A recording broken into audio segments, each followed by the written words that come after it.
Step 3, that is our topic today. We're going to take step 3 and talk about how that applies to someone in sexual addiction recovery. Now, if you have not subscribed to our channel, we have hundreds of helpful videos for you on your path to recovery. Just click the subscribe button so that you can be notified when videos come out that can be helpful to you. Now, you might have a question about the step or about recovery, about addiction, about something going on in your own heart or your own life or your own relationship. Please, if you will type that question in the box below, we will get to it as soon as possible. So stay tuned for step 3.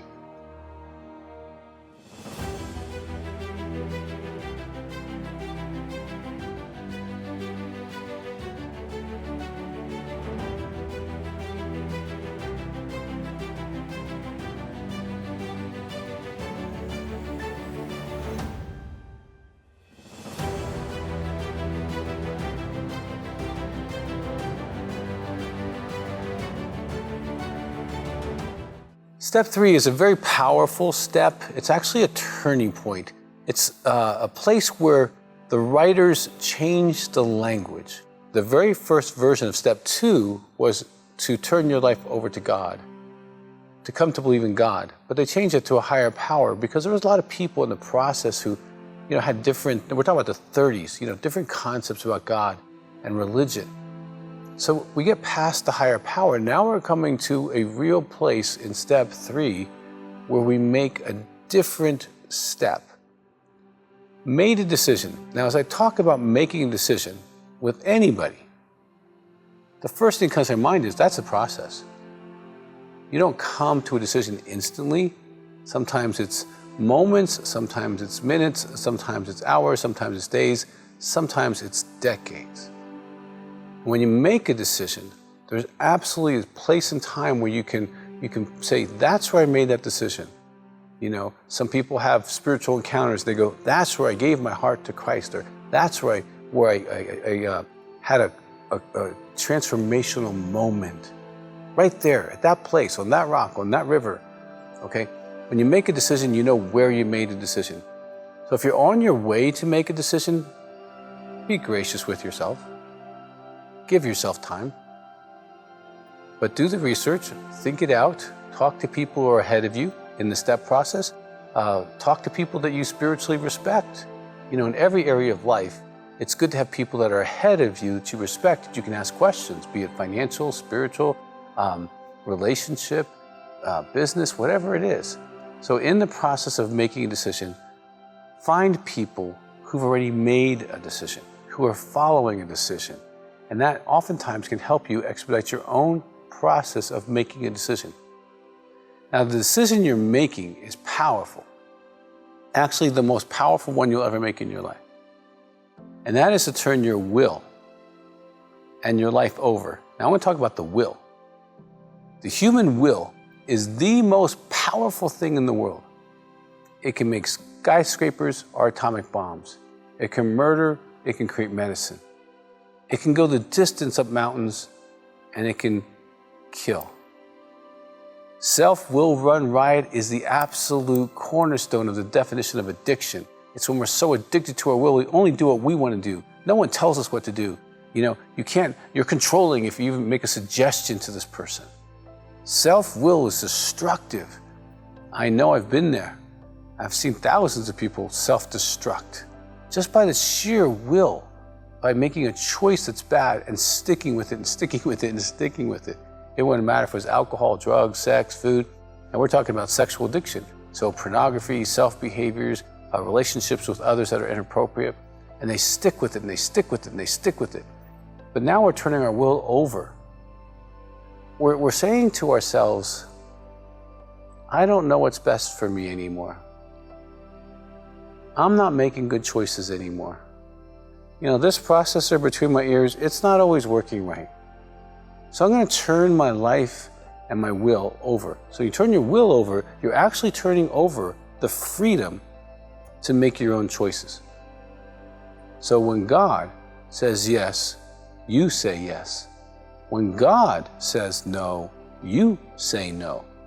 That's what turning your will over. It says, I won't make the final decision. And whatever the final decision is, I will follow that final decision. We turn our will and our lives over.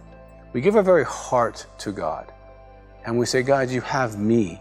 You don't just have my choices. You don't have my decisions. You have me. I am turning me over to you. My past, I'm turning over to you. My present, I'm turning over to you. My future, I'm turning over to you. And we're turning our lives and our will over to the care of God. Now, I like this phrase, care of God, because some of the people I've met, grown up with the God of thunder and hail and hailstorms, he's out to get you and he's trying to judge you and he's wicked and mean and he's hard to get along with and hard to figure out and all that kind of stuff. And that's not God. God is very caring. He loves us incredibly much. And we're turning ourselves over to a loving God. We're not turning ourselves over to someone who doesn't love us. And how freeing it is to say, I know you love me. I know you know what's best for me. I'll follow you. I don't know what that means. I don't know the answers. I don't get it all. But I know at the core of who you are, God. And we're not saying higher power in step 3. That's a big difference because God is singular. We're not talking about the doorknob or the support group or some vague entity. We're talking about a being. We're talking about a singular being. We turn our care over to God, okay? Not gods, not things, not objects, not unanimated things, but a person who is God. And we're turning our lives and our will over to a caring God as we understood him. Now, that's a very gracious phase because you're going to keep understanding God and you keep growing in the understanding of God. And you're going to definitely learn through the people in your support group. You're going to learn through people in your 12-step group. You're going to learn through your sponsor. You're going to learn through spiritual reading. You're going to learn through recovery reading about this God who says, I love you. This God who says, I have your best interest at heart.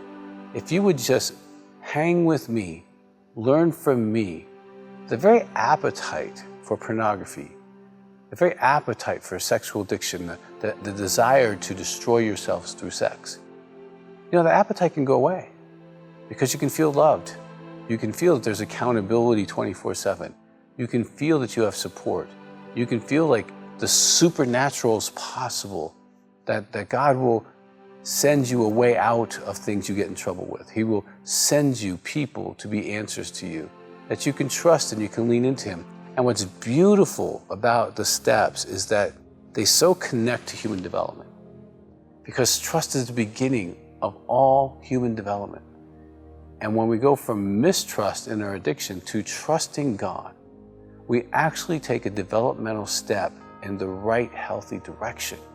We actually are saying, there's a God. I trust him. I can be safe. He cares. My future is going to be better than my past. And all this happens when we take that incredible step. We make a final decision that my will is not going to be my own. I'm going to do as I'm told. Now, for Western culture people, that's tough. Okay, we like to be the boss. We're not the boss. I'm going to turn my very self and heart over, all of me, spiritually, financially, relationships. Yes, if you say yes, God, okay. If you say no, no. To a loving God who has my best interest and who I can evolve in understanding him. I can get to know him. He's a soul, he's a being. He has feelings, he has thoughts, he has intentions, and his intentions are good. So as you walk through your recovery, take your time, but make this decision. Make this decision to turn all of your will and all of your life over to the care of God. Now, if you have not subscribed to our channel, please hit that button. If you have a question, please fill it out. We love you, and we can't wait to continue to have conversations with you.